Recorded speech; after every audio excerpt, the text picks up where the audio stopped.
नमस्ते, प्रणाम, राधे राधे। हम नूतन सिंह अपना यूट्यूब चैनल पर वह सबके स्वागत करतनी। जितना हमर माई बहन भाई देखा तालो हमरा के हमर गीत अच्छा लगे प्लीज़ लाइक सब्सक्राइब शेयर करी जा और कमेंट में बताई जा कि हमर गीत कैसन लागल बा।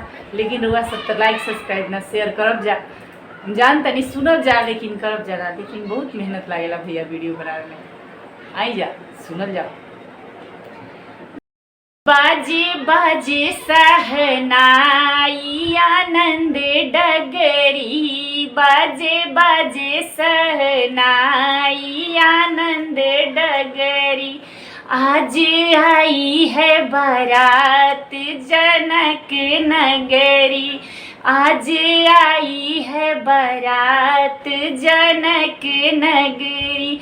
कहवा बैठाऊँ दुल्हा राम यौरी लक्ष्मण, कहवा बैठाऊँ दुल्हा राम यौरी लक्ष्मण।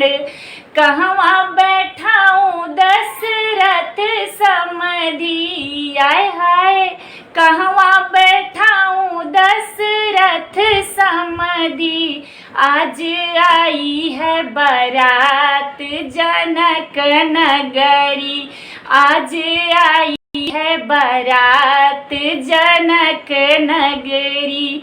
मंडप बैठाऊँ दुल्हा राम यौरी लक्ष्मण, मंडप बैठाऊँ दुल्हा राम यौरी लक्ष्मण।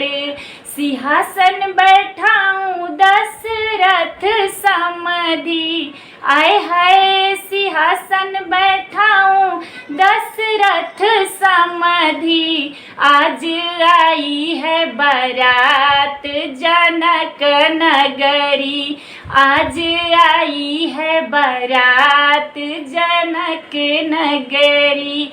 काई खिलाऊं दुल्हा राम यौरी लक्ष्मण, क्या क्या खिलाऊं दुल्हा राम यौरी लक्ष्मण।